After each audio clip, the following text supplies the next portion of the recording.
Oi, gente linda, tudo bem com vocês? No vídeo de hoje eu vou ensinar vocês a fazer esse babador de EVA para o seu chá de bebê. Se você quer aprender, vem comigo. Bem, gente, eu já passei do molde para o EVA e eu vou cortar aqui juntinho com vocês. É bem fácil de fazer, é uma lembrancinha para o seu chá de bebê, fácil e rápida de fazer. Vocês vão adorar o final dela. Aí corta a parte aqui de dentro, ó. Você pode cortar com estilete essa parte também, que vai dar certo. Ficou assim, ó, direitinho. Agora eu vou pegar uma canetinha e vou fazer um esfumaçado em volta, tá?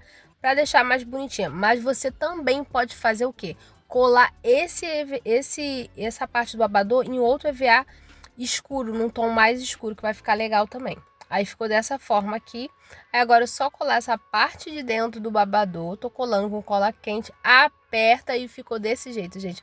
Olha que lindo, e fiz esses outros dois aqui também. Bem, esse foi o vídeo de hoje, espero que vocês tenham gostado. Se você gostou, deixa like, comenta, compartilha nas suas redes sociais. Fiquem com Deus, beijocas, tchau, tchau.